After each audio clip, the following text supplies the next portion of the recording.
As I walked the Amazon, I was lucky enough to get a grant from Sir Ranulph Fiennes. He said, look, if you come back home, it will be okay. No one will think any less of you. And I was like, don't fucking say it. I don't want to hear that. I'm not coming home. What do I have to do to make something like this harder and more interesting? I took away having any food. I took away having any support. And eventually, no clothes either.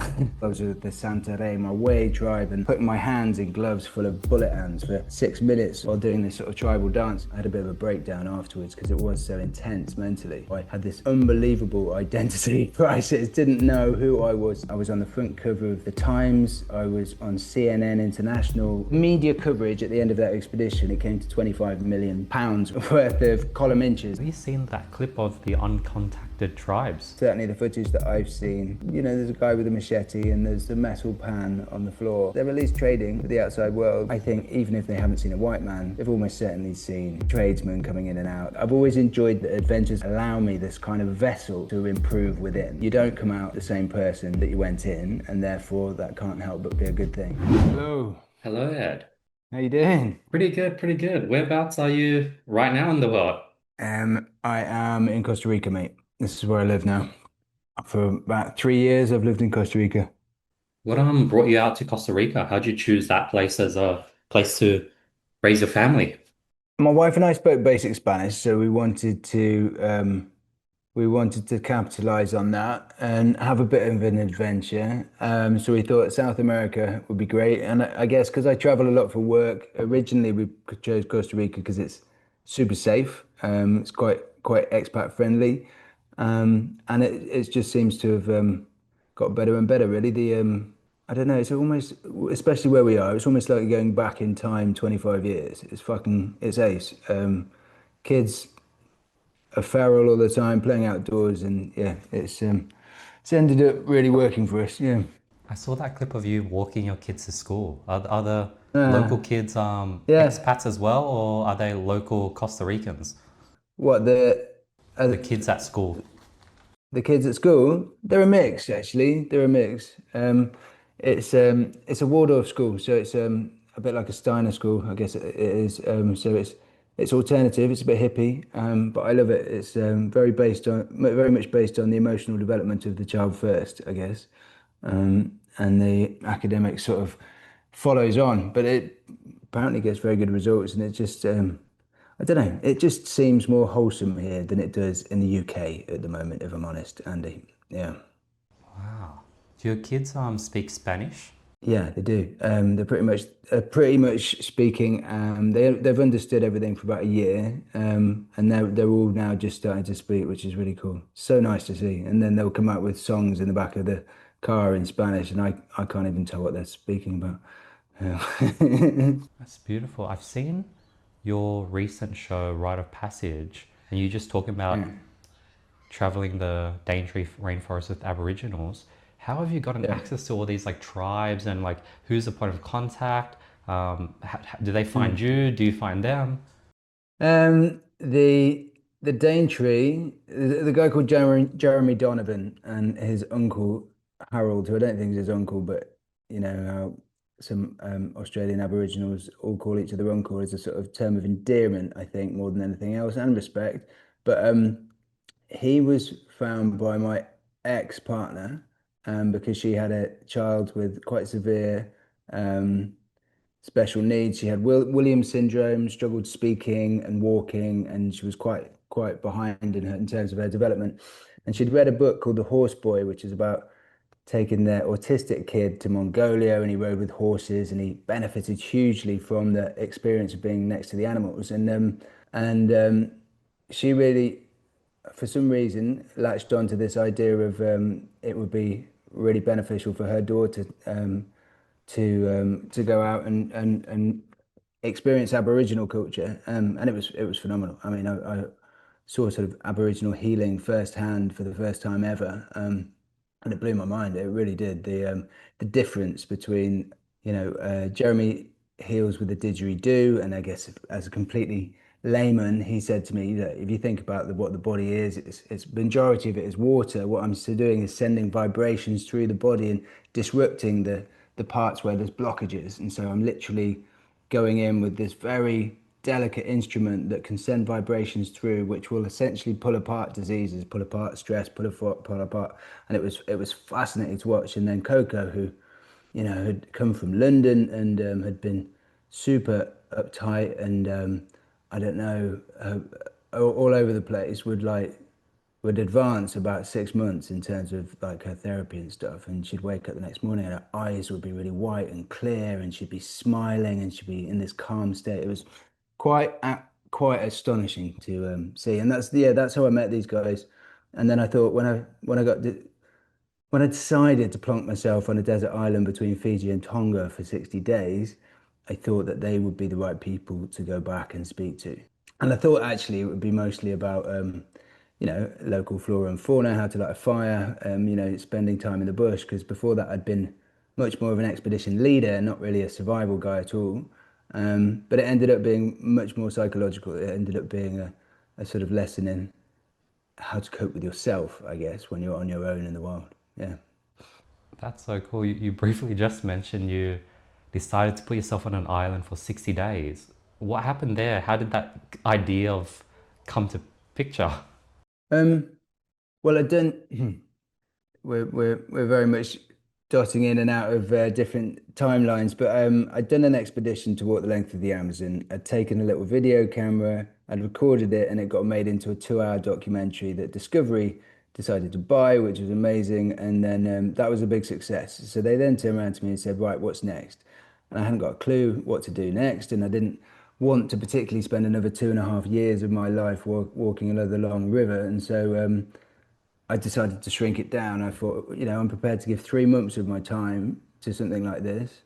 And the premise was, yeah, yeah. I mean, the the walk was an expedition, but I guess people were impressed by the duration. I thought if I'm shrinking this down to 60 days, to 2 months, then I need to make it harder. And I thought, what do I have to do to make something like this harder and more interesting? And I was just like, you need to intensify it. So I took away having any food, I took away having any support, took away having any other people on the island. In fact, all tools, all knives, and eventually no clothes either. Which I totally admit was a bit of a marketing stunt initially, but ended up being so much more vulnerable, more intense. If I'd landed on the island with a pair of boots and a pair of trousers and a jacket on, I could have run around, organized myself, got the right wood, got a fire going. It would have felt normal, I guess, but there was something about stumbling up the beach barefooted and naked that made me feel like an utter prat, to be honest, and out of control from the word go. Just felt disorientated and really started to get overwhelmed by the enormity of having to look after myself for the first time completely on my own for the next 60 days. And it was I would say the island was very kind to me. It was an island with plentiful coconuts. There were loads of crabs. There were loads of snails. It wasn't that complicated. But the undeniably hardest thing about it was coping with the isolation. And yeah, I think if there's a term in psychology, I had never seen a psychologist before this experience, but I did have to. I had a bit of a breakdown afterwards because it was so intense mentally. And there's a term in psychology called reflected sense of self. So if you walk into a room and tell a joke and everyone laughs, you know you're funny, right? Or if you walk the length of the Amazon and everyone tells you you're tough, you know you're tough. And on the island, I suddenly got confronted by the fact that nobody was going to reflect anything back at me. And so I had this unbelievable identity crisis, didn't know who I was at all, really didn't. And to the point where I was unable to make a decision,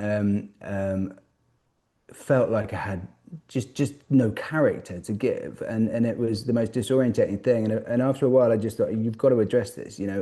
I rushed around like a headless chicken trying to film because also felt the huge pressure of filming a 3-part documentary for Discovery Channel completely on my own, whilst going through this semi breakdown, and in the end, I had to just sit down and I said, right, well, you've got to decide who you are, Ed. And I didn't have a pen or a paper, but I decided to make a list. And I was just like, All right.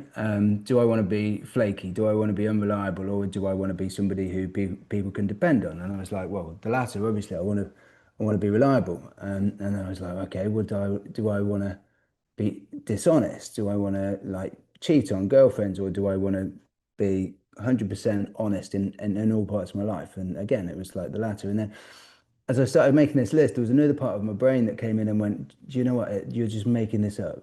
Stop wasting your time. You could be doing other things. You could be finding food. And then another part was just like, no, if you don't make this up, who's going to decide? You know, who's going to decide who you are, what you stand for, what your morals are? And so I made that list, and it's. I mean, I've told this story many times, so I hope it doesn't sound too cheesy, but I genuinely live by that list today still. And you know, what was invariably a kind of wish list, really. I wished I was honest. I wished I was, um, light-hearted and good-humored, and I wished I wasn't stressed, and all of these things. And they've kind of all over the years become true because I've kind of lived them, I guess. And so that for that reason, I think that island was the thing that matured me above most things that I've learned on my adventures, and it was the thing that I think stabilized me enough to become, for example, a husband and a dad and all of that sort of stuff, because it gave me a sense of self, of who I was when nobody else was watching, when no one else was around, and I'd never had that before. Which day did that happen out of the 60 days? I'm not sure because as I don't know whether you know or not, but as you can probably imagine, all the days started to blur together. But I'm imagining that that conversation was after about 10 days, 2 weeks, about that sort of point, I think, with quite a lot of overwhelm happening before that, and bad decision making, and it took me 2 weeks to get a fire going, even though I had the skills to do it, even though I knew the woods that I needed to use to get a fire going. But yeah, I walked past a tree. It was called Tangalito, that the local Fijian tribe that I'd spent a bit of time with before the challenge.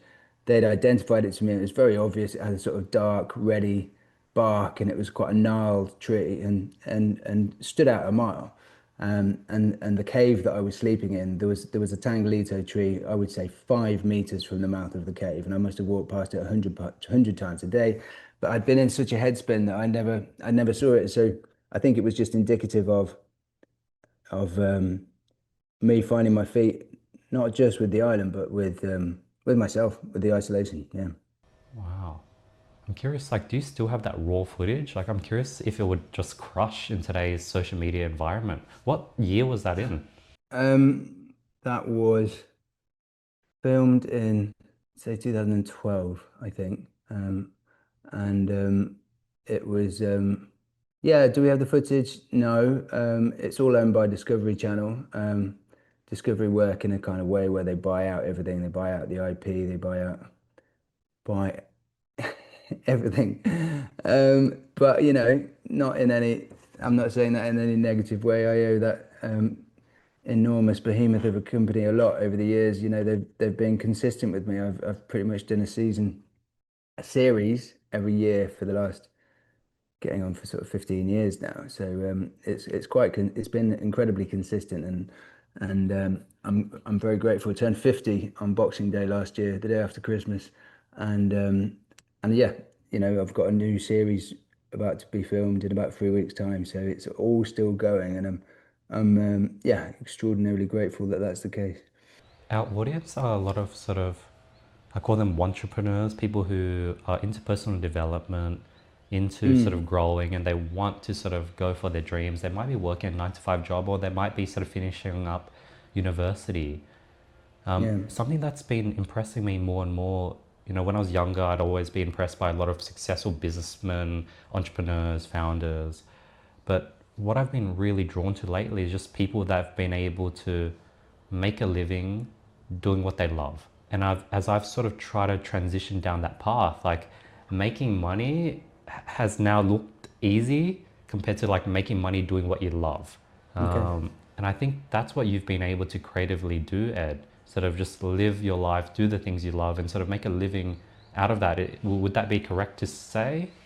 I think it has ended up being that, yeah. Yeah. I mean, I think initially it was probably not as purist as that. I wasn't just going after that. I mean, I left when I left the military as a captain, everyone told me I was mad at that point. He's like, you've got yourself a career, it's a stable career, you can stick in this and blah blah blah. And I was just like, nah, there's more to life than this. And I think it's a very steep learning curve when you join something like the military, but then it tapers off. And I felt like my the sort of return on investment was getting lower and lower. So I left and I led gap year expeditions. I basically was a tour guide for about 7 years. And that was amazing fun. That really was putting enjoyment before everything. I think I get paid 50 quid a week, £50 a week, um, for the majority of that time, which obviously is ridiculously low wage. But everything was paid for. I got to drive around in a Land Rover Defender and have these incredible expeditions with volunteers and doing really wholesome outdoor stuff. And so yeah, that part of it definitely was wholesome and yet I didn't make money out of it. I then there was a British chap who'd worked for the same expedition company, Trek Force, called Bruce Parry, and he ended up doing a BBC series called Tribe, where he went into lots of indigenous tribes around the world. And it was the very beginning of that wave of tribal TV about 15, 20 years ago, I guess. And um, and I saw what he'd done and just thought, do you know what? That's absolutely extraordinary. Like, and I asked him how he'd done it, and he said, if you want to go down the same path, if you want to get into TV, he said, you've got to do something that no one has ever done before. You've got to really grab the headlines. So I started looking for an expedition, and as I'm saying this, I recognise that it seems a little bit egoic, really, because I was, you know, doing that sort of classic young man thing of, if I get myself on TV and I'll become famous and all of that sort of stuff, and I guess there was a huge amount of ego in it at the time. And I stumbled across this expedition. I'd read a book called Running the Amazon, and it was about a kayaking expedition that had gone down the Amazon River for the first time, and it was extraordinary. And they'd been shot at by indigenous tribesmen with arrows, and they'd been held up at gunpoint and stuff like that by drugs traffickers. And I just thought that sounds absolutely extraordinary, but I was rubbish at kayaking.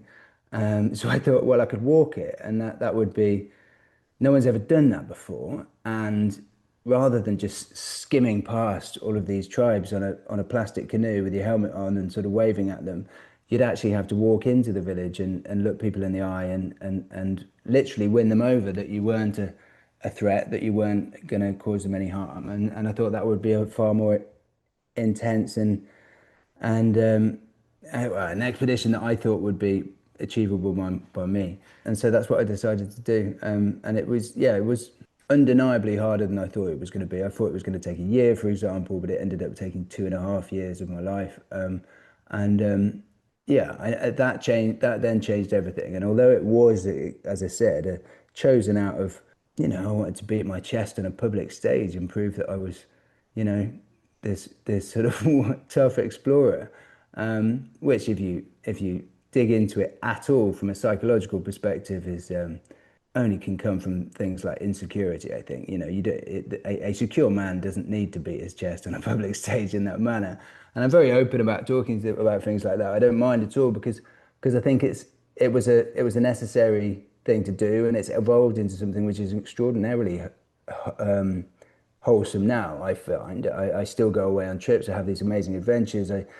It's easier for me because it's organized by a production company and paid for by a broadcaster. But I still get put into all these challenges, and I still get stumped. I get into challenges where I just don't know what to do, and I have to think outside the box, and therefore it means that I'm never getting stale. I'm never stagnating, I guess. And so I'm always being challenged and forced to think of new ideas and thinking outside the box, and therefore I guess I'm continuing to grow, which is one of my big things in life. I saw some daft video on Instagram the other day, which was talking about the highest form of intelligence. And it says it's not intellect, it's not emotional intelligence, it's not memory.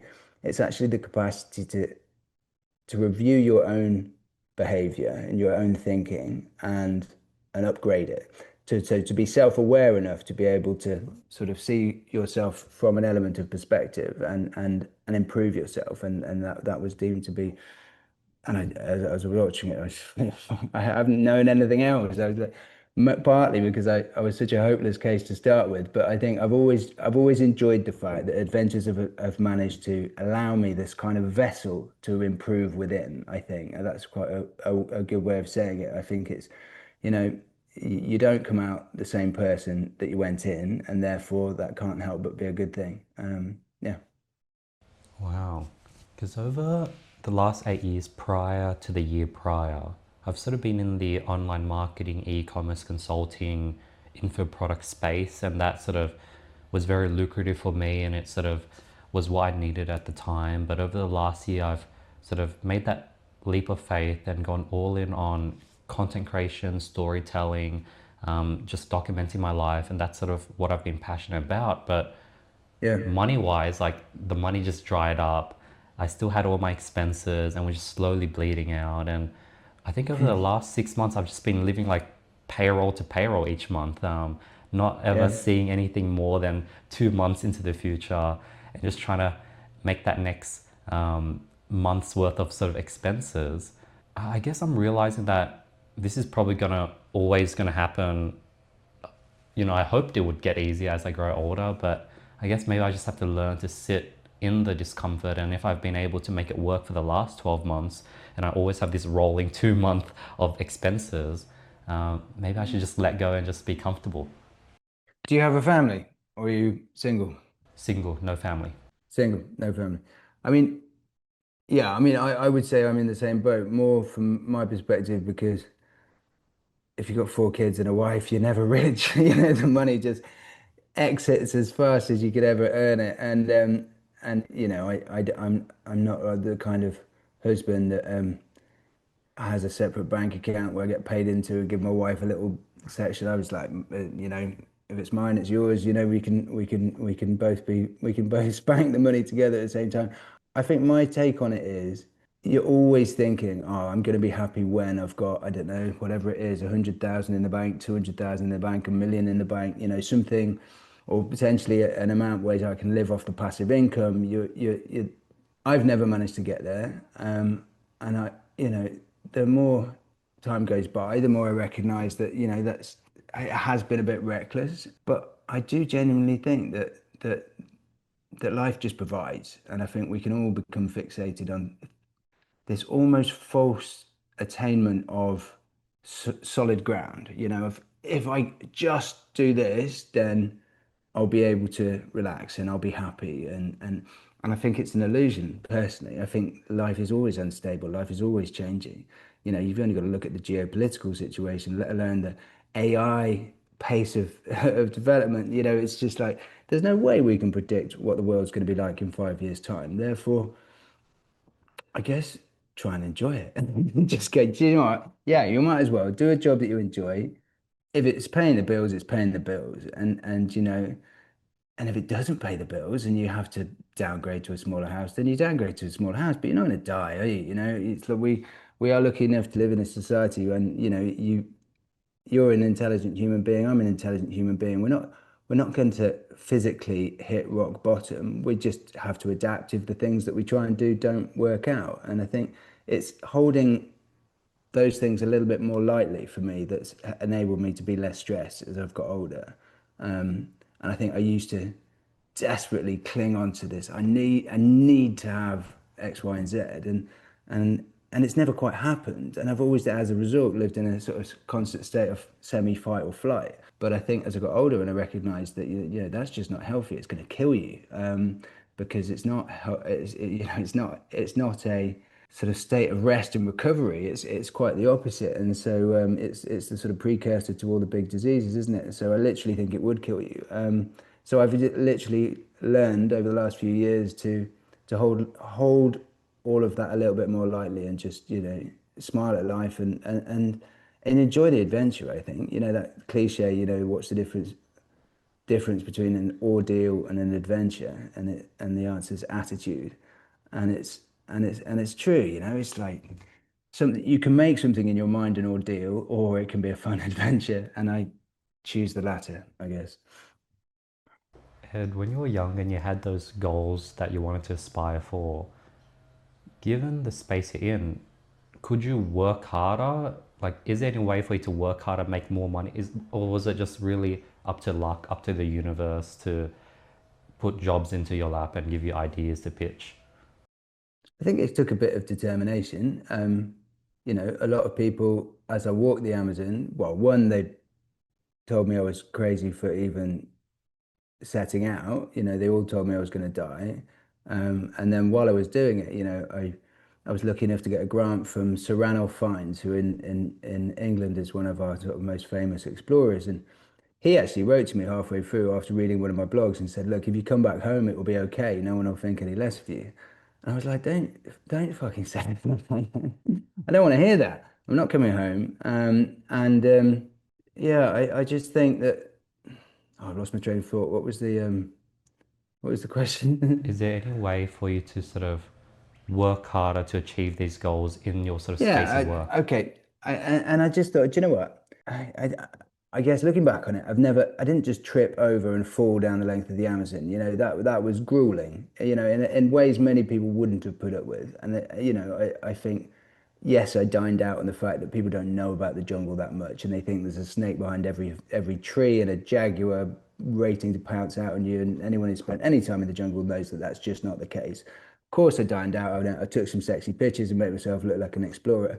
But essentially, it was a walk. It was a walk down a river, and yeah, the little things were, getting bitten by all those mosquitoes and ants, and getting stung. But sometimes you chop through a wasp's nest or a bee's nest that's made on the inside of a leaf, and suddenly you get hit by 20, 30 bees. All of those little things over time become cumulative and wear you down. And I think continuing doing that with, putting on wet clothes every morning, all of that sort of stuff for 2.5 years was a grind. So yes, when I look back at it now, like, I don't know, I gave my first motivational speech, for example, in Sydney Harbour, actually on Cockatoo Island, and it was when Ford launched their new Ford Ranger, and they thought I embodied the same characteristics as a pickup truck, and so and so they flew me around the world, put me up in the Sheraton overlooking Hyde Park, and paid me a ridiculous amount of money. And I was kind of pinching myself, going, "You don't deserve this." And the talk was like for 40 minutes or something. You don't deserve it. And then since then, I look back and go, well, do you know what you do? You did something that hadn't been done before, and sort of defied public opinion in many respects. And so I haven't worked hard in a conventional sense. I guess not in an that's not true. I didn't get terrible A-level results. I got two A's and a B.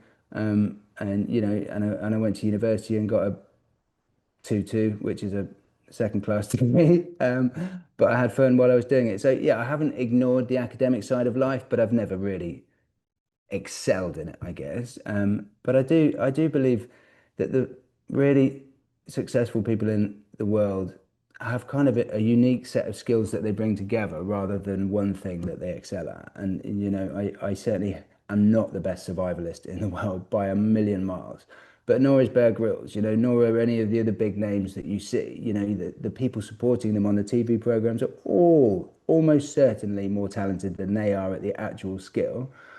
And yet it's not just about that, is it? You've got to have a certain amount of storytelling ability, a certain amount of charisma, a certain amount of, you know, everyone who's a freelancer has to be able to manage themselves in terms of business sense. You've got to be able to manage people remotely over email, and talk to publicists and accountants and this, that, and the other. And so I think it is a set of skills and putting yourself out there, I guess, and not being shy. But I don't think it was done in a conventional way. I must work hard, get really good results, and then I'll get the job that I want. And I think increasingly people don't think like that, do they?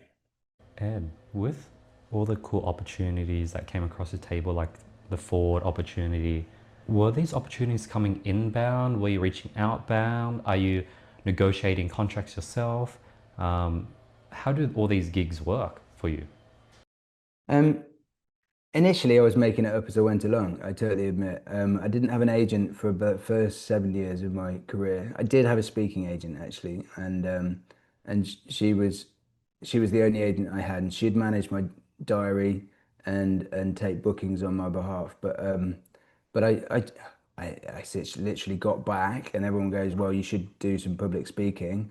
And then I Googled public speaking agencies London, and then went around and saw about five of them and picked the one that I found least intimidating. And and that didn't work out, and I eventually moved to a sort of one-man band outfit, a lady called Caroline who lived up in the Lake District, and she was lovely, and it was just like a super sweet relationship, and it just organically worked. I did end up getting an agent eventually because there's just a certain amount of administration that you can't do if you're out on an expedition or you're filming or whatever. And so you do need that secondary level of somebody being able to represent you all of the time and being in the office. And so, but it was a bit of a big thing. Me, I can remember at the time not wanting to let go of control. It was being, all of the relationships with Discovery, for example, with the different staff in Europe and America and China and I was sort of managing all those myself and going out for drinks with the Discovery team in Chiswick. Suddenly they all became at arm's length because my agent was the one speaking to all of those, and so that was quite disorientated, and I found that difficult at first to not be in control of everything. But it was a necessary evil at that point, and as things have gone by, initially.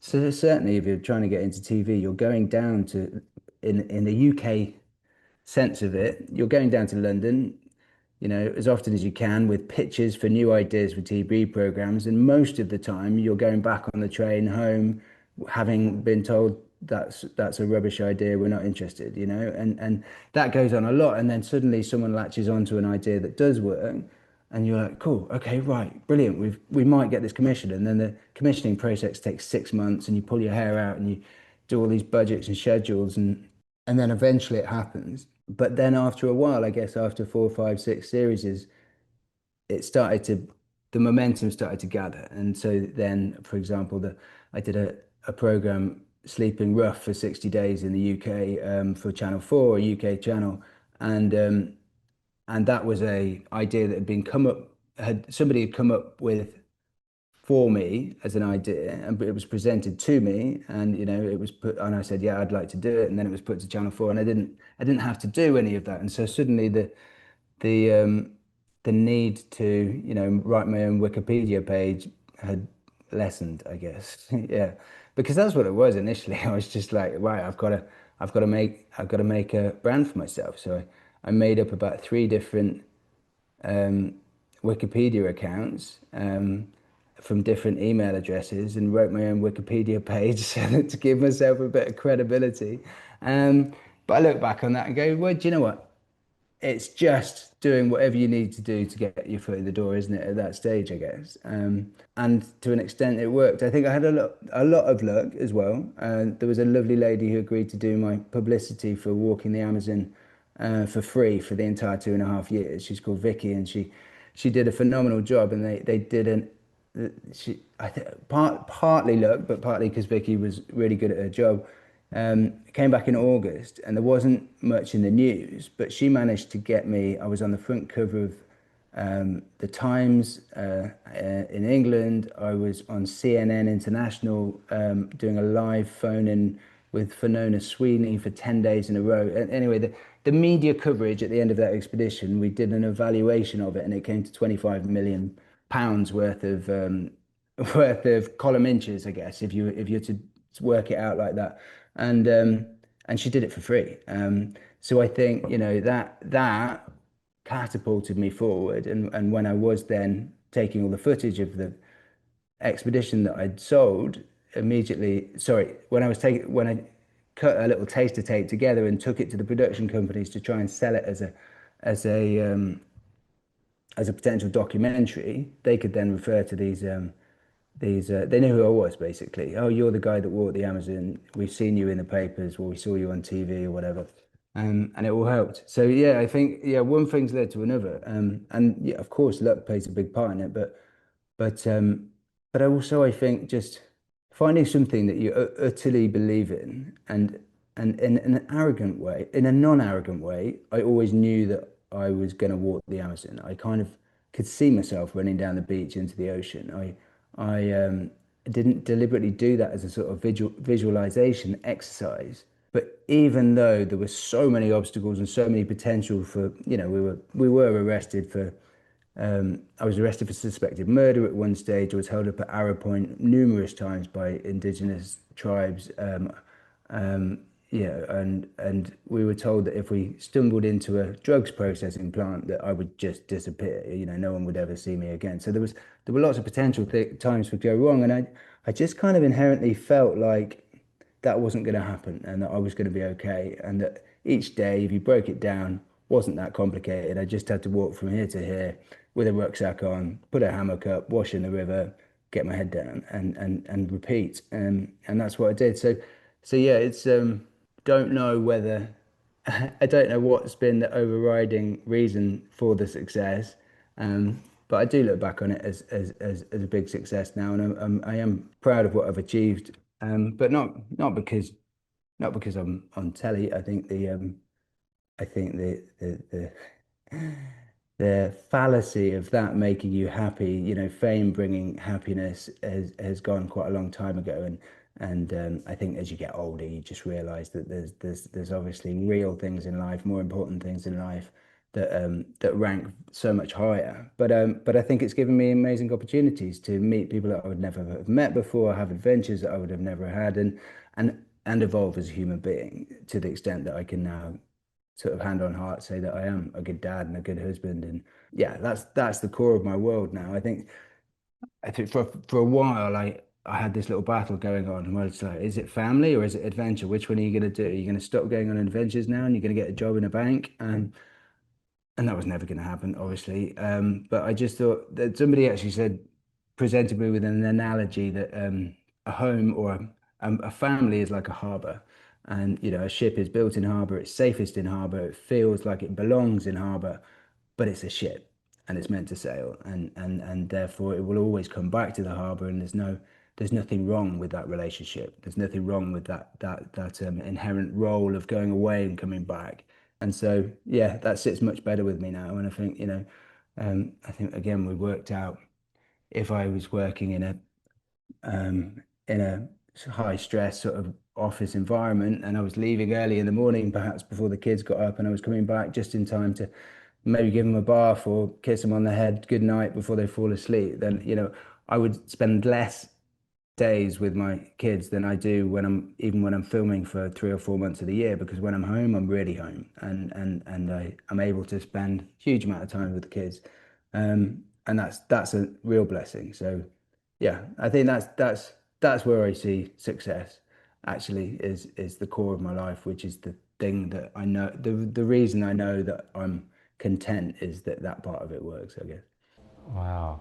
Yeah, I was gonna ask, how much percent of time do you spend away, traveling away from family, away from your kids? Is it usually 3 to 4 months straight, or do you get gaps in between where you fly back home? No, it's not straight, but it's probably 3 months of Discovery Channel filming plus different speaking gigs and corporate events and brand collaborations and stuff. So it might end up being 4.5 months in total out of the year. So it's a decent chunk away from the family. However, it isn't all in one chunk. So for example, a typical 6-part series will be filmed in 3 blocks, and you'll film 2 episodes in each block, and that'll be 3 weeks or so away at any one time. But then I'll be home for a couple of weeks to catch up with them. So it's manageable. I used to do these blocks for Channel 4, which were, well, and Discovery, that were 60-day projects. 60 days seems to have haunted me for a number of years in the middle of my career. 60 days on an island, 60 days on the street, 60 days with gypsies, and 60 days on the worst estates in the UK. And that's too long, I think. Certainly as a dad, it's the kids really miss you after two months, and I think it starts having a bit of an impact on them. So I try and keep it to only 3 weeks now. Yeah. Do you handle any of the editing or any of the marketing, or are you just the talent that gets flown out to do these projects and the channels, the production companies handle everything else?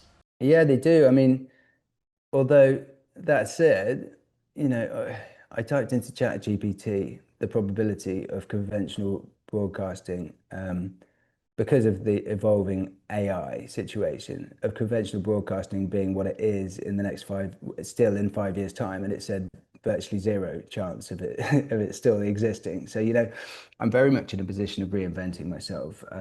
As I said, I turned 50 at the end of last year, and I view that as a really exciting thing. I've got, maybe 30 years, 35 years left of my life, and that's a really decent chunk.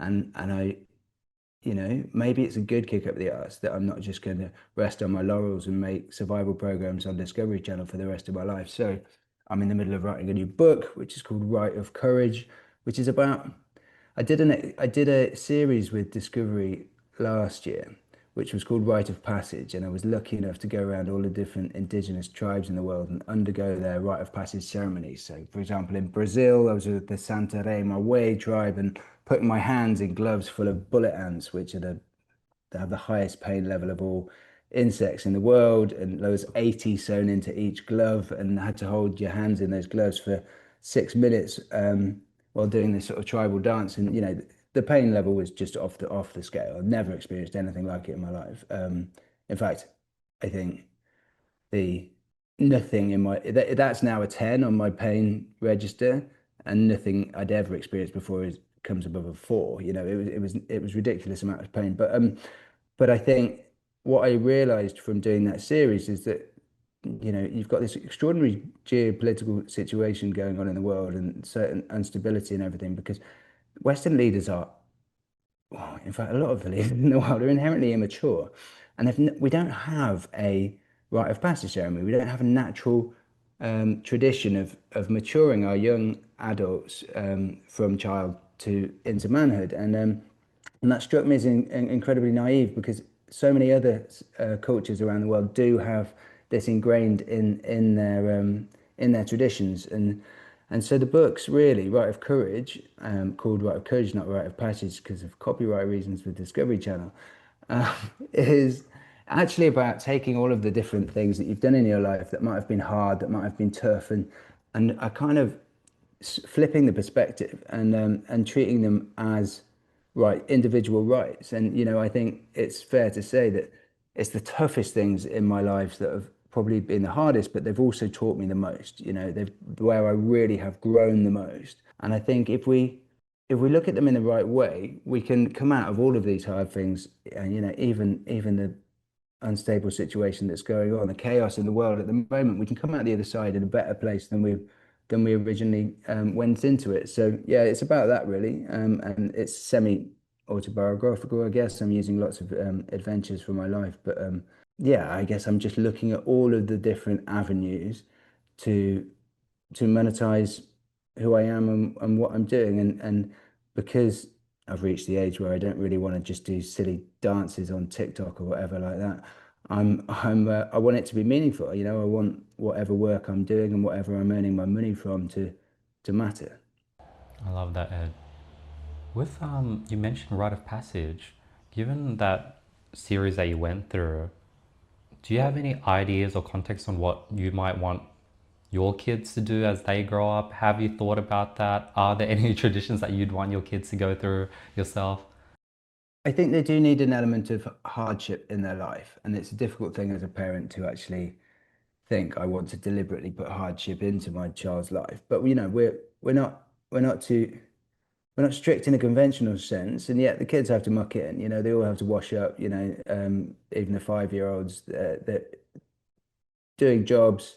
We go out on a walk. They all want to be carried, but no, they're going to walk and they're going to get stronger, and we're going to make sure that that happens. I think the worst crime in the world for me is producing entitled kids.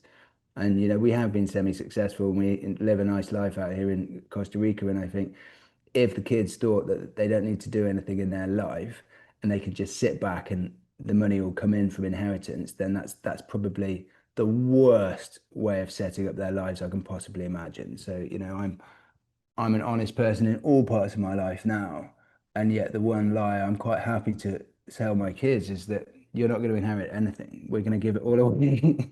And my wife totally agrees with me, and that's definitely what we're going to tell them. Our eldest is only 8 years old, so I think the chance of him watching this, listening to this podcast is very slim.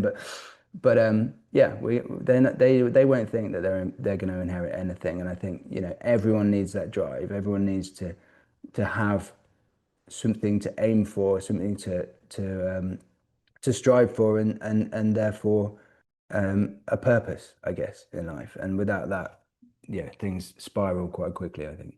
What's your advice, or how did you meet your partner, your wife, especially when you've sort of been all over the world? You've been in so many tough situations that's built such a level of depth. How do you find someone that can sort of meet you where you're at, especially when you've done things that no one else has done?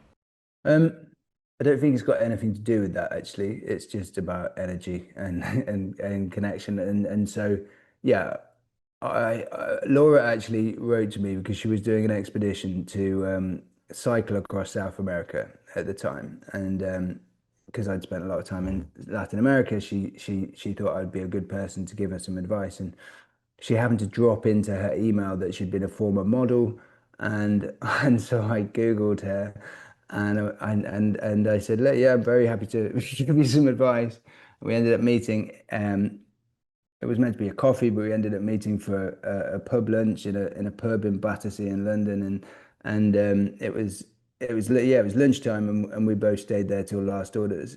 So we stayed there till 11 o'clock at night. Literally spent 11 hours on the first date sitting in a pub. Didn't stop talking once. Hardly spoke about expeditions at all. It was just, but there wasn't a single awkward silence. So yeah, I just think it's energetic personally. The right person hadn't come along up to that point, and this isn't a sort of sob story, but I kind of felt like I'd been left on the shelf. I was well, how old was I at that point? I was 39, and and I was dating quite a lot because I was recognizing that certainly women of my age, um, a lot of them had been taken, and I was like trying to work out why. Maybe because I'd been doing all of these adventures, why it had taken me so long to actually settle down in a sort of romantic way, in a domestic way. And yet, when the time was right, I think when I'd done certain things like the island experience, which had matured me in a way that enabled me to enter a relationship in a mature manner, that wasn't volatile, that wasn't unpredictable, that wasn't selfish. Then these things come into your life, don't they? And I think actually I don't regret starting a family at 41, I think I was, and being older because I've got a wiser head on my shoulders than, if I'd done it at 25, I would have made all sorts of mistakes. And there's so many marriages that split these days, but I kind of knew by that age that I could make it work, even if no relationship's perfect, and we actually got married quite quickly. We got engaged within 3 months in Australia, on the Larapinta Trail, and then we were married within a year of meeting each other, and then had our first kid within 2 years. So it was all quite quick, but I kind of inherently knew that it would work. Laura's got the same values as me. She's the one that struck me first, which was really quite interesting for a woman in her early 20s at the time. She was 22 when I met her. Is that she couldn't let anyone down. So if she arranged to meet somebody, she would be there. She wasn't one of these young people that can't be relied upon. And I thought, you know what, that's a really amazing quality in a young person. And I think that commitment, that dedication, that being true to your word is super important. And I thought, with those sort of values, we can go through thick and thin, and there has been thick and thin. We've got 4 kids, but we the number 2 and number 3 are twins, but they're the second set of twins that we got pregnant with. Laura lost the first pair of twins, and both died, unfortunately, sort of mid-pregnancy. And so, I think life throws you these curveballs, doesn't it? These ups and downs, and I wouldn't trade where we are now and what we've got now for anything in the world. But it's nice to have somebody to go through all of these things with, and it's nice to have that harbor to come back to, and it makes everything all the more meaningful, I think. How old were your oldest son when you moved to Costa Rica? Was it before he was born, when he was already young? No, he was five. So he was five, the girls were two, and our youngest, Maya, wasn't born yet. She was born out here 2 years ago. So so he at five is the only one who can now remember the UK at all. The the others, well, Maya has no has only been for a couple of weeks, and the twins can't remember their first couple of years of their life. As most people can't. But when we got here, Ran's the eldest. He's the only boy. The rest are girls. He was so angry with me for taking him away from his friends. He was he would just have these utter tantrums like each day, and like he was headbutting his sisters. He kicked my wife in the what we call hoo-ha with the kids, and it blew up to the size of a watermelon. And he was really out of control. And I guess it's understandable, but we just inherently believed that we were doing the right thing, but we had to hold on to that belief that it was a more wholesome life out here, that he would spend more time outdoors, that eventually he would form a network of friends here. And now the lovely thing is, yeah, yes, a lot of his friends are international. Yes, they're at a bilingual school, which does have a lot of international people at it. But if we're in a playground and there's the locals are called ticos. If there's a tico, he can go up to the tico and speak in Spanish and play with him just as easily as he can with the international kids. Almost easier. He's less intimidated. So yeah, it's just beautiful to see that change and the growth in him. And invariably, I guess I'm doing what I said I thought was good for the kids, because that was putting him through I guess a strain, a semi-traumatic experience which upset his world. And it's all too easy to go, you're gonna make new friends, but when you're five, your mates are everything. So yeah, it's beautiful to see now. But again, I think it's all stuff that grows character, doesn't it? Grows depth of character, to be put through something that's not necessarily the easiest. Did you grow up watching and following explorers like Ranulph Fiennes? Is that who your son is named after, Ran? He is. He is named after him. Almost just as a bit of a laugh, really.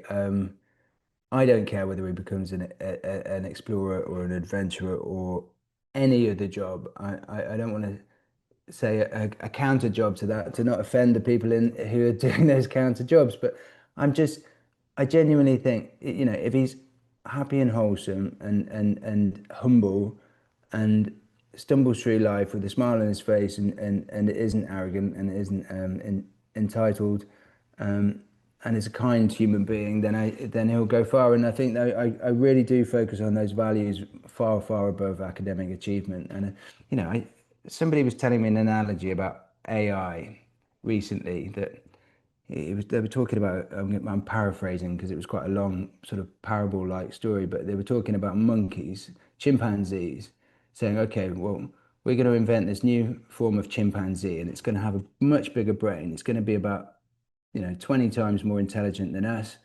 And it will be able to pick more bananas for us, and it will be able to, pick more nits out of our hair faster than we can do it already.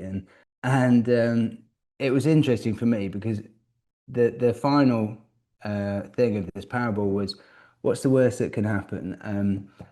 They're gonna they're gonna eat all the bananas.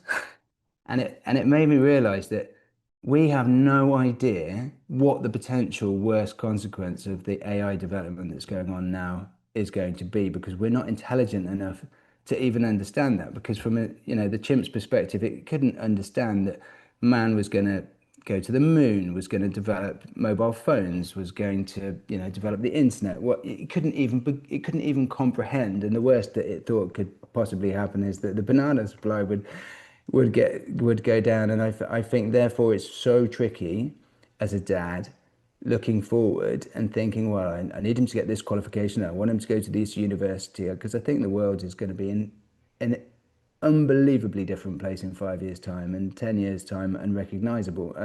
And so as a result, I think all you can do is is nurture them to be as robust and adaptable as you possibly can. And I think that applies to business as well. I think we're all going through a stage where, we're working it out as we go along, because AI is changing business and jobs are being cut, and in some ways it's really helping at the moment. And there's a potentially really rosy scenario where, everyone gets a salary for doing nothing and everyone's fed and the environment's looked after. And I really hope it goes down that route. But there's potential for it to also go down another route, isn't there? And I think all you can do is do your best, I guess, and try not to worry about it too much, because it is, as crazy as it is, it's all quite exciting. So yeah, I guess that's part of what my book's about as well, because it's kind of learning to become comfortable in such an unpredictable world, learning to relax in the face of chaos, I guess.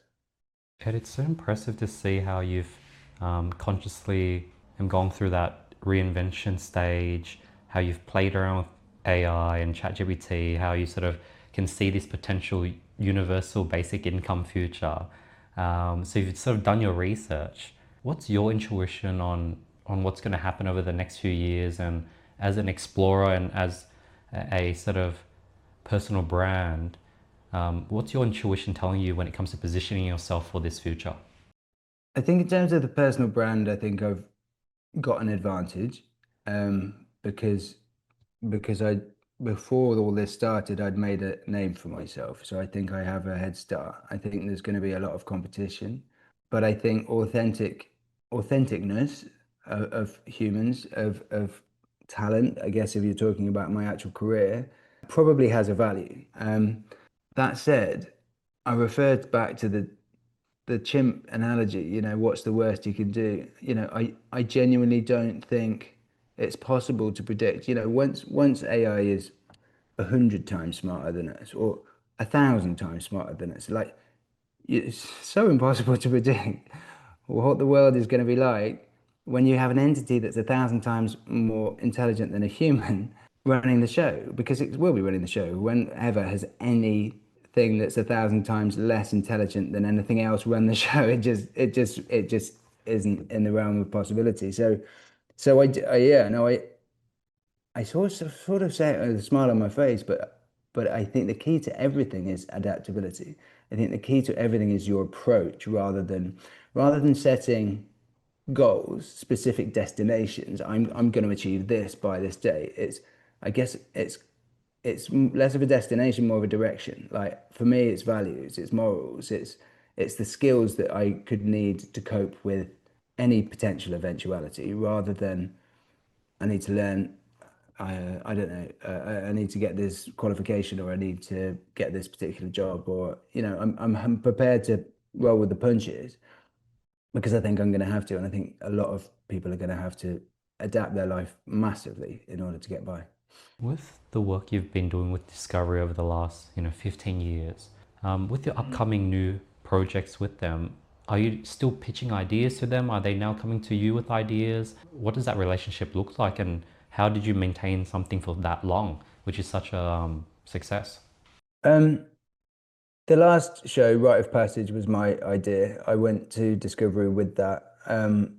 I'd always wanted, I think basically because that first person that inspired me to go into TV was Bruce Parry, and he'd done this amazing Tribe series, and I mean, most of my learning from bushcraft has been from Indigenous tribal members, and from walking the Amazon. I've obviously spent a lot of time with Indigenous peoples, but I've ended up then making TV on my own in the middle of nowhere, and it's not very sociable, and it's not, but you're not inherently learning that much from other people. You're learning about yourself, and you're get good at improvisation and stuff like this, but you're not learning skills. And so I guess I wanted to do it, and it just struck me that rite of passage ceremonies are quite good, because they're often quite theatrical events, which is great for TV, but it's quite a meaningful thing that we don't have in our society, that I think is interesting to learn about.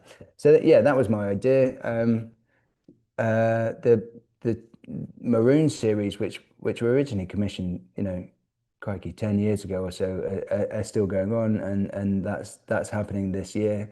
So the conventional survival, where I just go into the middle of the wild and make things up as I go along and self-film it, that's still happening, and that kind of that's started to just tick along, which is really nice. And I enjoy filming those because I really enjoy the story. In fact, far more than the bushcraft or the survival, I enjoy the storytelling element. If there's, I don't know, a river to cross, it's not the actual river crossing that's kind of sparking my interest as much as how am I going to tell this story? How am I going to make it interesting? How is it going to be impactful? You know, where am I going to position the cameras? All of that sort of stuff. And I enjoy that bit. And then you know, you have to be aware of the sort of the cutting, how TV companies cut things if you're doing all this filming yourself, obviously, because if they get to the edit, there's no chance of going back and getting any more footage because the whole thing's gone and done. So I do really enjoy that. Lost my train of thought again. Sorry, late at night. You were talking What about, was the question? yeah, I was asking about your 15-year relationship with Discovery and the Uh, secret to that yeah, success and that relationship. it's I think it is the adaptability thing, actually.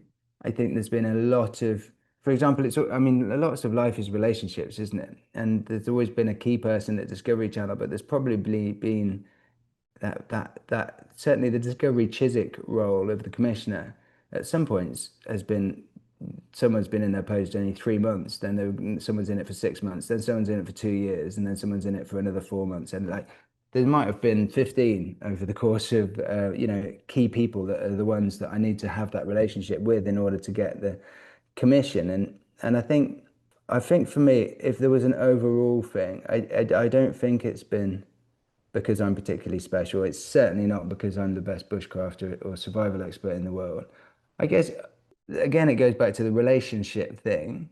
There's also a relationship with the audience. And I think one thing I'm good at, partly because I think I'm adopted and I've learned very early on to try and adapt to the people around me so that I would be accepted. You know, I think that was a key part of my early programming as an infant was to, you know, if you get abandoned as a baby, you have this inherent insecurity, and therefore you need to please the people around you. And I think, you know, filming is much easier because of that set of skills. So being able to relate to an audience, and I think not acting up too much, you know, just being relatable,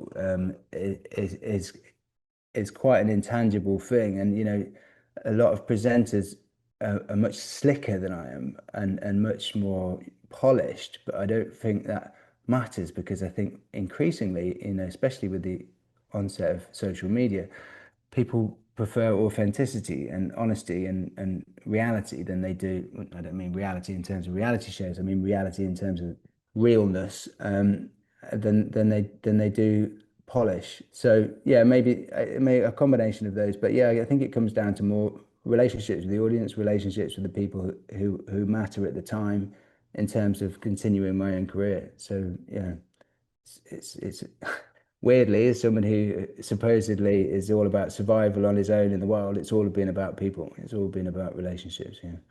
Ed, what you mentioned earlier is so impressive how every 3 or 4 months, for 4 years maybe, the roles would change or the key sort of decision makers would change. And despite that, you've been able to have like 15 years worth of content with them, with every single new decision maker. Yeah. And any advice there? How did you make that happen with just constant change? I don't, I mean, I've always relied, even when going into an indigenous tribe for the first time, for example, and, you know, a lot of the tribes in Peru, certainly that I walked through, were scared of me. They were literally scared of me. They, you know, they'd been subjected to horrific atrocities by the Shining Path, the communist guerrillas that swept through that part of Peru and killed all the men and violated all the women. And you got communities who were incredibly traumatized. And I was walking in with a white face, and you know, as far as they were concerned, I was definitely a danger, definitely a threat. And I guess the fundamental thing that I believed in was the fact that I'm a nice person. I'm not pretending to be anything other than I am. I'm not a threat. You know, I'd constantly be reading the faces of the people who I would meet. And, you know, I didn't want to come across as a pushover because you know, obviously fear within the average adult male comes out as aggression, doesn't it? So often there's arrows pointed at me, and I didn't want to come in as a threat, but I didn't want to come in as weak. I didn't want to come in as blasé and not taking their questions and concerns seriously, but also I had to bring that all down and add an element of lightness as well at the appropriate point in order to get through the scenario without getting shot by an arrow.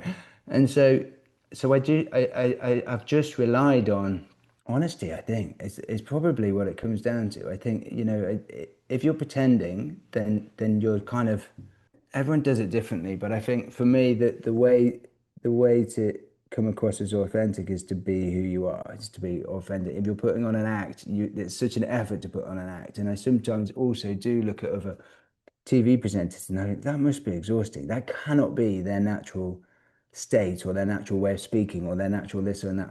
And I think that's this case with people. If you are who you are and you're straight down the line and you're a nice human being and you're not a dickhead, then I guess you've got a better chance of maintaining those relationships. Yeah. That's so awesome. When you've sort of gone through these expeditions, Ed, how are you self-filming everything? Do you have like a few GoPros? Do you have solar panel battery packs? What's usually your setup? Yeah, I've got two handheld cameras normally. One that I'll hold in my hand and speak to. I'll have a cine saddle or just a big bean bag basically, which replaces a tripod for me, and the other one will be recording on a wide on the beanbag, and then I've got a number of GoPros basically. One that will go on my head, one that can hold in my hand. Play around with shots like holding them under or putting them underwater in a puddle whilst I'm then come in from above and scoop water, and you get this lovely shot through the water and stuff. Playing around with angles and stuff, but I've never been to film school. I've not been trained how to film, but again, although self-filming was a relatively new thing, there were people who'd done it when I started, whenever it was 13 years ago. It's now very commonplace, isn't it? Everyone's filming themselves, and so it's less of a far less of a USP than it used to be. But I think I definitely always prioritize content over style. I don't really mind necessarily. I mean, my cameras are always on full auto, which every other cameraman in the world just goes, no, you can't be filming for, millions of viewers around the world with a camera in complete full auto setting. But I'm like, it doesn't matter. I haven't got time to be thinking about adjusting apertures and white balance and this, that, and the other. Just don't, it can do it far better than I can, especially because I'm moving all the time and I'm going in out of woods and coming out into the open and blah blah blah. So it's always on full autofocus, auto everything. And I guess in terms of tips that I was given, I was told treat the camera like your best friend. Um, you know, don't feel like you're talking to an audience. Feel like you're confiding in a best friend, and I think that creates a level of intimacy. And there were certainly times when on the island experience I would I would be really in this sort of spiral state or negative state, and I'd turn the camera on, open the screen out, and I'd see my own face in the camera, and I'd start smiling, and I was like, "Damn!" I wanted to do a little piece to camera about being upset, but I developed this sort of treat the camera like your best friend thing so much that it ended up being like my best friend. I was just like, "Oh, cool, we're having a chat again." So I think that works as well. And there's lots of little tips that you sort of pick up along the way. But on the whole, it's keep it simple. You keep it relatable, and have a beginning, middle, and end to everything that you film. If you don't, then you can't kind of cut it all together. But yeah, it's not rocket science. Does your pack become super heavy? Because I remember hiking up this Yeah, mountain I wanted to camp on top, and I brought like a light drone, tripod, handheld camera, phone, battery yeah. pack, and man, it was just already the pack itself, it's already 20 kilos, but with all that extra gear, but you're carrying multiple cameras. Yeah, but I don't. But I'm not certainly not on marooned. I don't walk very far, so I'm pretty much dropped off in the location where I'm going to spend the next 10 days. So that's not a massive one. But no, I've got two cameras, a number of GoPros, but I don't have to take loads of. It's not like walking the Amazon where I was having to take huge amounts of batteries and then chargers and everything like that. There's always a drop box. So there'll be a location which will be organized before where I can drop off daily dead batteries, dead used up SD cards, and pick up fresh supplies. So you've only got a day's worth of cards and batteries, and yeah, there'll be an emergency satellite phone normally. There'll be a medical kit. There'll be the cameras, and that's pretty much it. Yeah. Wow, so that 2 years walking the Amazon, it was planned. Like you had people dropping off what you needed at different points to drop. No, we did the route in reverse by aeroplane, but I mean, you can only do that to a certain extent. We flew into Belém first of all, then we went to Manaus, then we went to Tabatinga, then we went to Iquitos, and then we went to Pucallpa, and all those places we dropped off.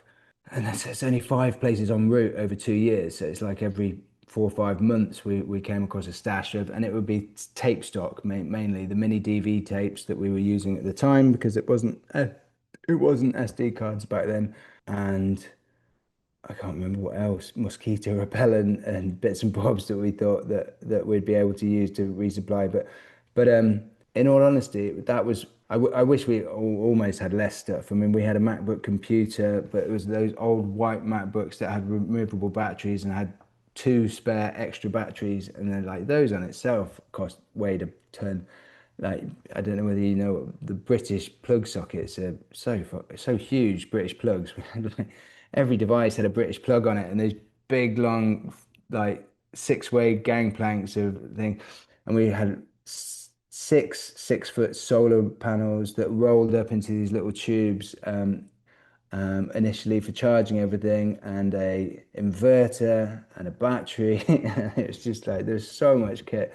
And when we left Kamanar, which was the Pacific coast initially, I think our packs weighed about 45 kilograms each, and it's not a feasible weight really. They were that weight for a lot of crossing the Andes, which was, and the canyons, you couldn't walk at the bottom of the canyon. Canyons are the deepest canyons of the world. The Apurimac, the Colga Canyon, I think they're the number one and number two deepest canyons in the world. So I don't think I'm lying in saying, are they 2 kilometers or 3 kilometers? I can't remember, but they're fucking deep, right? You can't walk along the bottom because they're canyons, and like often it's just sheer sided straight into the water. But so you're walking along the top.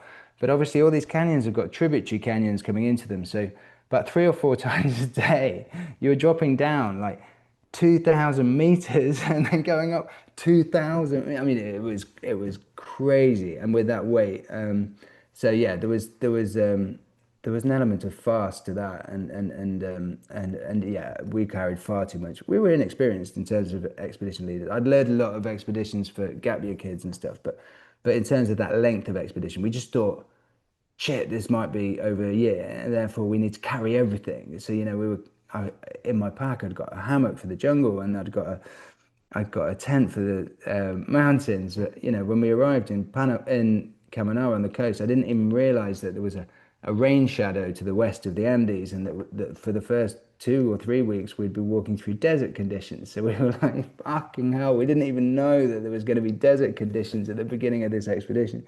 So yeah, extreme heat, and we've got packs full of down jackets and Gore-Tex.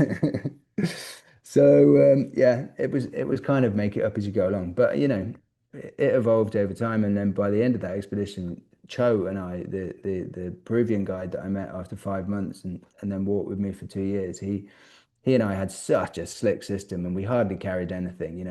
My spare clothes in the evenings was just a pair of shorts. I didn't put a top on. I didn't even everyone who goes to the jungles like got their wide rimmed hat, and they've got their long sleeve mosquito repellent impregnated trekking shirt, and they've got their long zip off trousers and this. I was just like a pair of shorts around the fire in the evening, and Cho was as well, and we like stripped it down to the minimal weight, so that because I think the enjoyment was completely inversely proportional to the weight in our packs, and the heavier the packs were, the less enjoyable the whole thing was really. But by the end, they weren't too bad.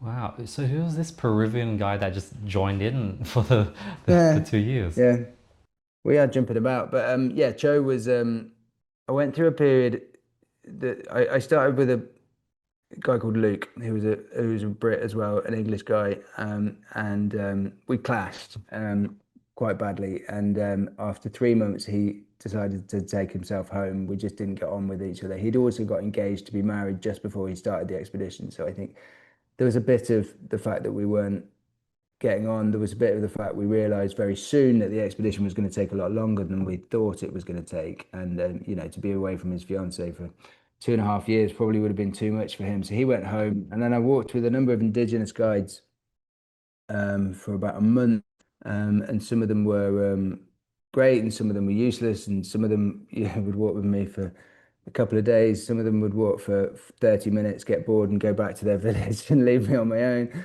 It wasn't that stable, and then we went into a village where, what was it called, Pamakiari, where at first it was quite tumbleweed, and then this group of Indigenous women blocked our route. They came into the road and said you can't come through, and well, didn't say that because none of them spoke English or Spanish.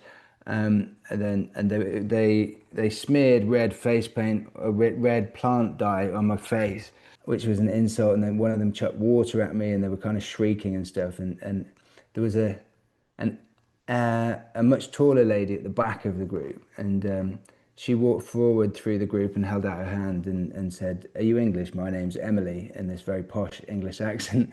And she ended up being an Italian anthropologist who'd been educated at university in England. And she was able to diffuse the situation because the village trusted her. And it was obvious to the village that I was not a threat because of that. But they wouldn't let me walk through, and the guide that I'd been walking through with was really young. He was only 16, Elias. He was, and so he had to go home. And Emily actually was the one who took me back to her town that she'd got a little flat that she was hiring, and that's where I met Cho. She introduced me to Cho, and Cho said, because we were in the red zone at the time, the sort of the lawless area of Peru, where I think at the time 2/3 of the world's cocaine was grown. So like drugs processing plants was a big danger.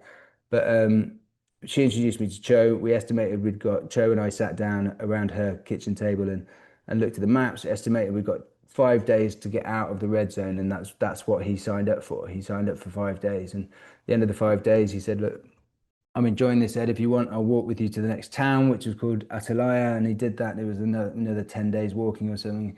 And then there we sat down and had a beer together. And he said, "If you want, I'll just keep going, and we'll walk together to the mouth of the Amazon." So he did. So he literally never went home.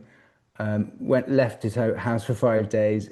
Walked with me for 2 years of his life. And yeah, it was incredible. Like at the end, he really wanted to improve his English, so he wanted to come over to England. So managed to get him a visa to come over to England. So he came and he lived with my mum in Leicestershire for 6 months, and played rugby for our local rugby team, and got overseas player of the year at the end of season dinner, which is quite sweet, as obviously the only overseas player in our rugby club. But yeah, no, he became like a brother basically to me. And in fact, we spoke on the phone about a week ago, which is really sweet. I did a podcast with another guy, and they did a surprise on me. They got Cho to come on the call as well, and so I didn't realize I was going to be speaking to him.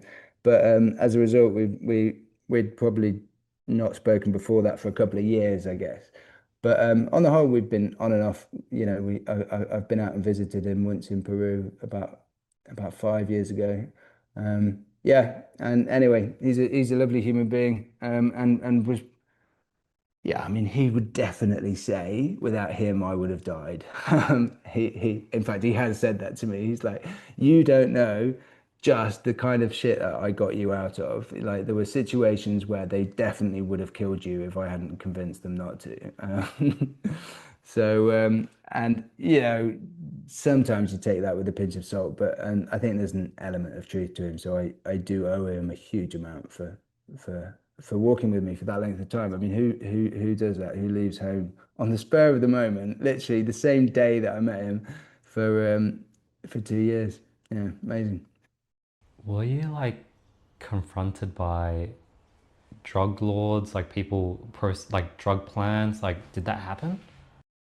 Yeah, well, we were held up at gunpoint by drugs traffickers who just didn't want us there. And it's funny. It's a funny area because the police force, the National Police Force of Peru, aren't allowed in this area, the red zone, because if they enter, there'll be a gun battle because the drugs lords run the show, and so the drugs lords have their own kind of enforcement guys, and they're called the ronderos, and they're kind of quasi-military, and they have these bunkers that are painted in this sort of camouflage green paint. But these were the guys who I had to get permission from. So I would be knocking on the door of these Rondero outposts and asking them to sign a piece of paper saying that they were okay for me to walk through the area. And they were literally looking at me gobsmacked, going, just literally saying, you are going to die. You realize if you walk through here, you're not going to come out the other side alive. But I had to listen to that a lot and kind of pay lip service to it because I don't know whether the Peruvians in that area were particularly melodramatic or they had a vested reason for telling me tall stories, but I heard that so many times that it started to just wash over me. And certainly Cho and I ended up having this saying that if we die, we die, because you couldn't be worried about every single person saying that, oh, the tribe below, they're going to kill you. They're really fierce. It's like if we'd got our knickers in a twist too much about that, we would have just died of stress, I think, rather than anything else. So yeah, I mean that it was a fantastic relationship, that one with Cho, and it was but yeah, it's very feasible that yeah, it's very feasible that he's the reason I'm still here. Throughout that journey, are you like carrying cash? Do you have like debit cards to withdraw money at any towns that you drop by? Like how's all that working? Yeah, that's exactly what I did. Again, everyone thinks, oh no, you must have had to take money for 2.5 years. Where was it stuffed in the back of the bottom of your pack? But obviously, I think we went past five international airports, as in walked past five international airports in the whole route, and loads of much smaller towns as well. So as much as maybe two-thirds, maybe three-quarters of the expedition was walking through jungle, there was a fair bit of it that was walking along roads as well, and walking through cities and the sort of urban part of it. You can't hide the fact that increasingly, unfortunately, the jungle's being cut down and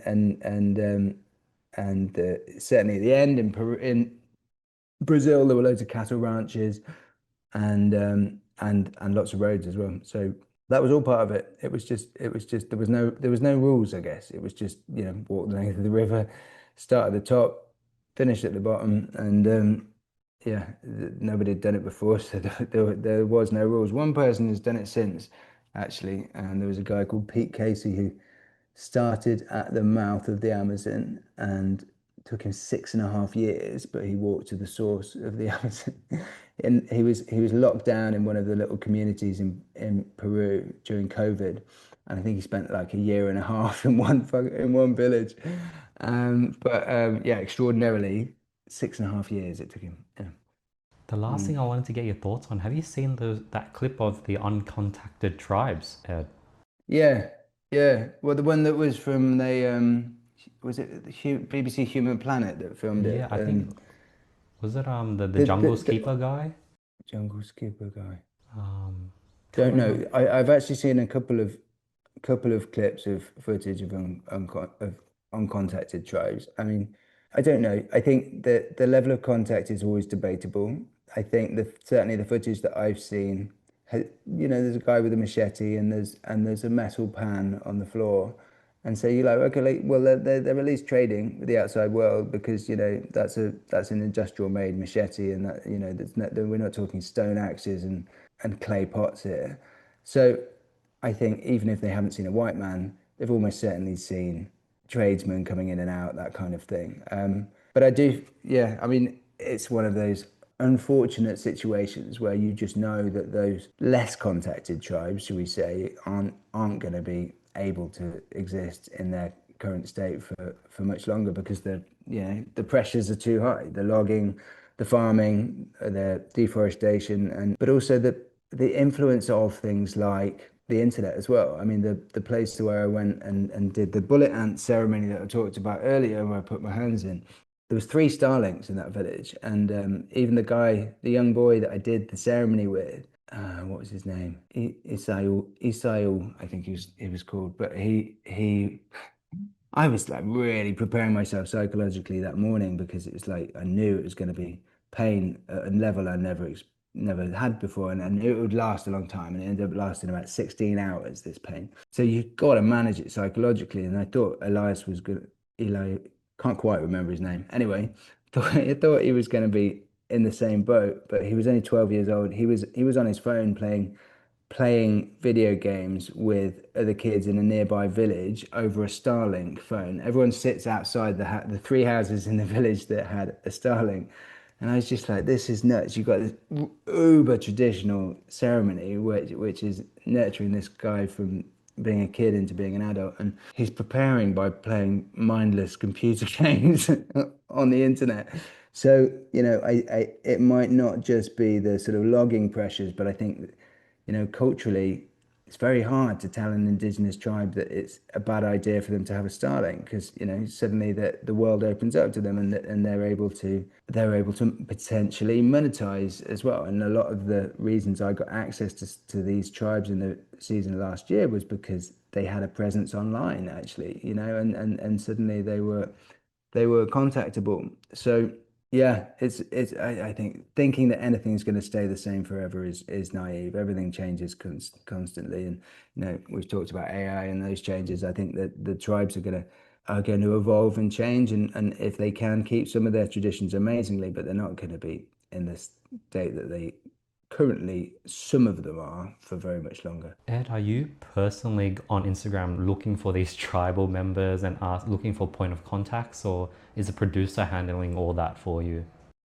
No, I am lucky enough that that sort of stuff ends up being done by a producer in a production company. Yeah, it's all of the things that were the headache have gone. Like, so I would do risk assessments, I'd do all the fundraising myself, I'd do all of the planning myself, all of the visas and permits myself, and it's a huge, huge job to do an expedition through three countries and get all the permits, for example, right?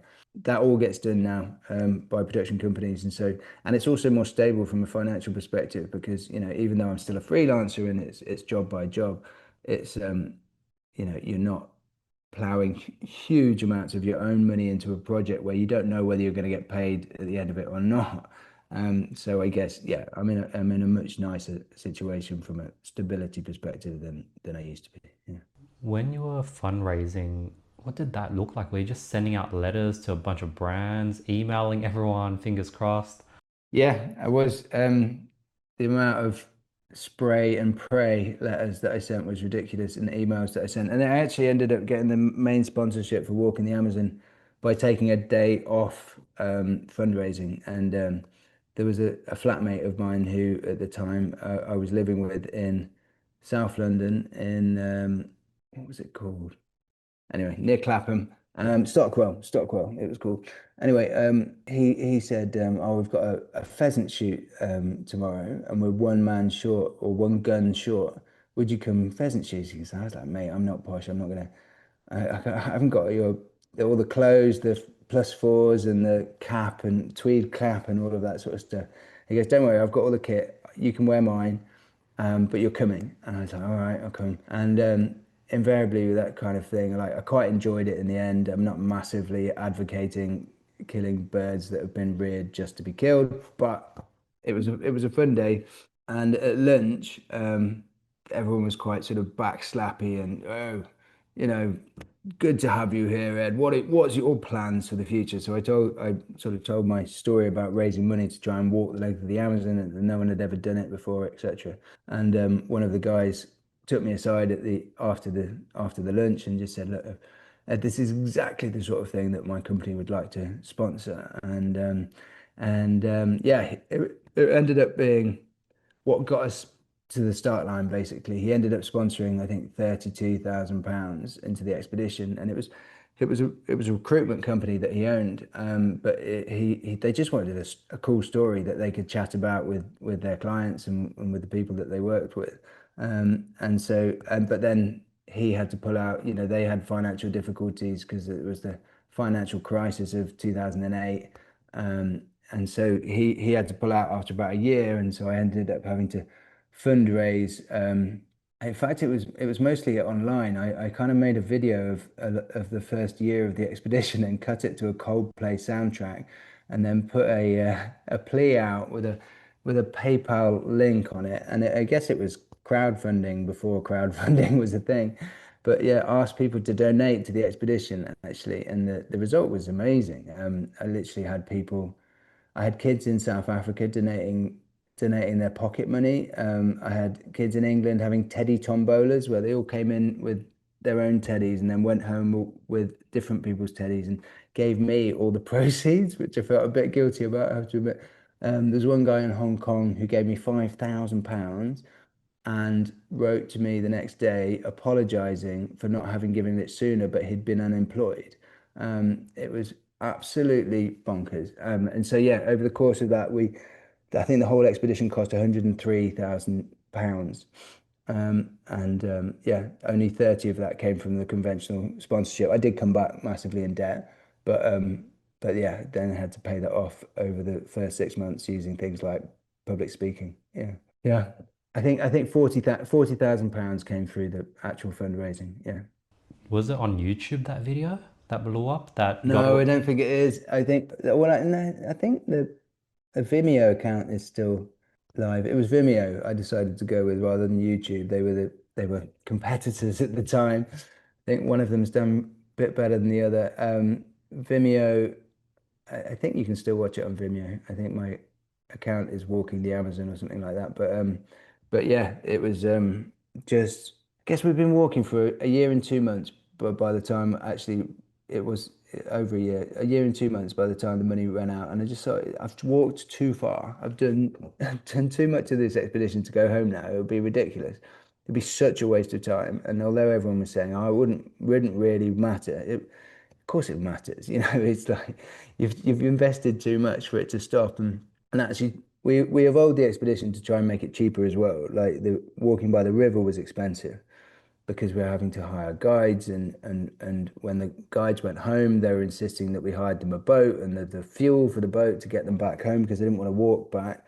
And that was all costing money. And then if we passed through a community and I don't know, there was either a shop or a lady to cook food, we'd always have to pay for food and stuff. So we decided just to head further into the jungle and just because it was free essentially. So we did then start to have more of a survival expedition. We had a period. Well, I think the longest we went without seeing any other sign of humans was 3 weeks.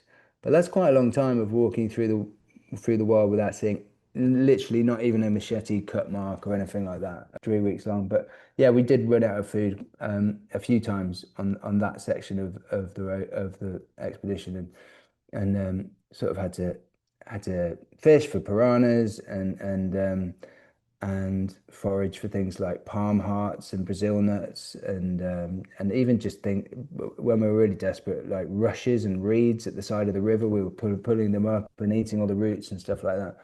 But yeah, it was because we didn't have much money. We had this amazing insurance package which had this team of ex-SAS guys who were on 4 hours notice to move to be at Bristol Airport to fly out to our exact location, and we had this emergency beacon that was if you pressed a button it would send a signal up, not a beacon, a EPIRB, emergency position indicating response beacon, I think it stands for. And anyway, none of it mattered because the insurance had lapsed because we'd been going too long and we couldn't afford to insure the expedition anymore, so we were completely uninsured for the second half of the expedition. um, uh, but yeah, it's all fun and games, eh? Last question, Ed. Okay. So when you're going through the Amazon like that and you're sort of editing footage, you have your laptop, are you like sending SD cards back to UK? Are you carrying, or like what happens when they're full? How did you logistically edit videos, film videos, have no internet access? Yeah. Well, that was before cameras on phones. So So like I remember coming back from the Amazon and everyone had the first generation iPhone and they were following this little blue dot around London to navigate with. And I was like, what the fuck is that? And but no, it wasn't SD cards even. It was mini DV tapes. So it was recording onto physical tapes, which are actually quite robust. And you chuck them into a dry bag with some silica inside, and they take a bit of a battering actually, and come out the other side. But what I did was, I think about 4 times along the journey, when I got a sufficient stack of used rushes, as they're called in the TV industry, I DHL'd them home. So literally, they all went back to my mum's house, and then got inputted back there. But yeah, I in terms of the backups, I would ingest them, but you had to ingest them in real time. You plugging the camera into the MacBook computer, so you had to ingest them in real time, and then I would then have the video on all of the footage on my hard drives, and that's what I cut the thingy out of, and that's what I cut the sort of the Vimeo videos out of us was. So you'd have to download it from the camera from DV tape onto a hard thing in real time. Ridiculously long process. And I think I stopped doing that after a while. I can't remember. I think I must have done it enough to make a few videos for the end, but I don't think I had a backup copy of a lot of the tapes that got sent back to the UK. If they'd no, luckily none went missing, but if they had gone missing, that would have, and that's just criminal apparently. Like in the TV industry, like nobody doesn't back up their tapes and back up their footage because productions just cost too much. But it just wasn't practical. Yeah. Wow. And I guess Discovery now own all those footage. No, actually, all the Walk in the Amazon footage is mine. No, it reverted to me because I think after 10 years it reverted back to me. So I don't even have a copy of it, but it sits in a company called Scottish TV in Scotland, and and I could request a copy of it all, but I probably should just to have it at home. Yeah, because you probably have such amazing raw footage that would just crush it on social media today. Yeah, but it's quite low grain. It was the very first generation of HD, but it looks like SD. It doesn't look like it's a square box as well. It was a long time ago, mate. Like it's funny, isn't it? You think 2008 to 2010, it doesn't sound like the Dark Ages, but from it's extraordinary how quality of film has improved since then. Yeah. Thank you so much for your Yeah. time today, Ed. Really appreciate That's all it. right, mate. The Absolute two pleasure. questions I usually wrap up these podcasts with for all guests is Yeah. one, any new routines that you've been adding to your day-to-day life, or the last thing you've added to your day-to-day life? A morning walk.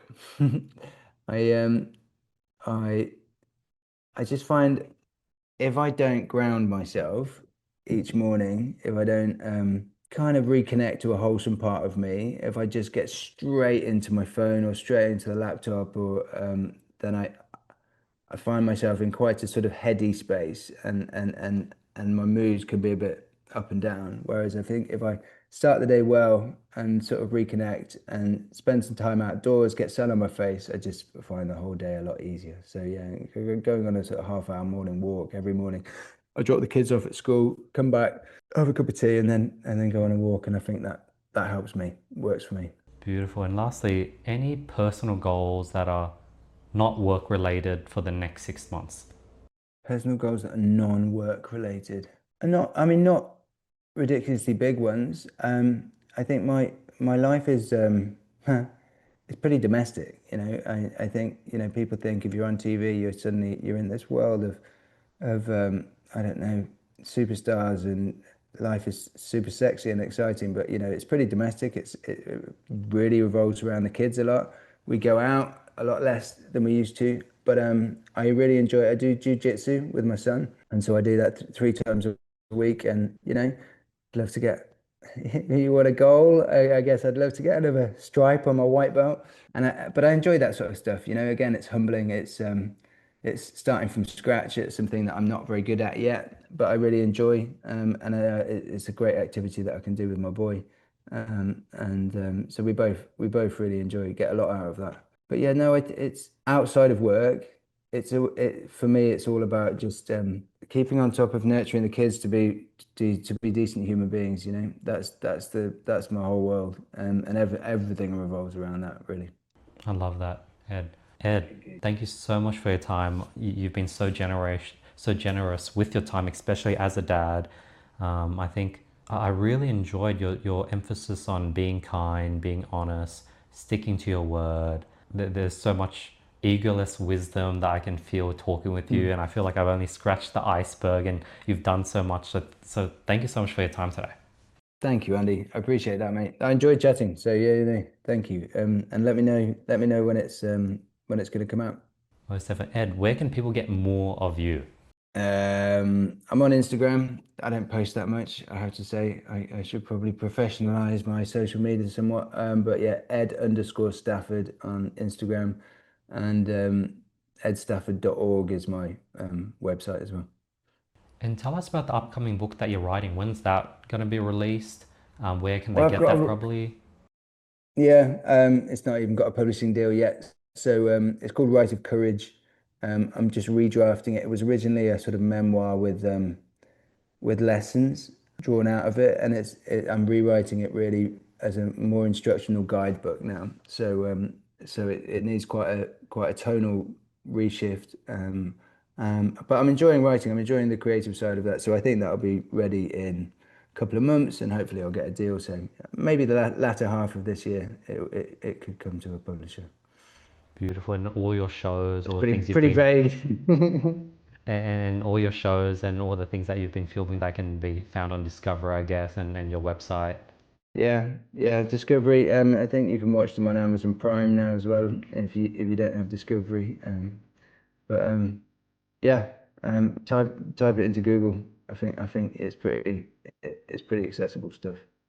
Awesome. Thank you so much for your time once again, guys. If you guys made it this far, I hope you guys got a ton of value. Please let me know your thoughts and really, really appreciate it. I'll see you guys next week on another episode of the podcast. Peace.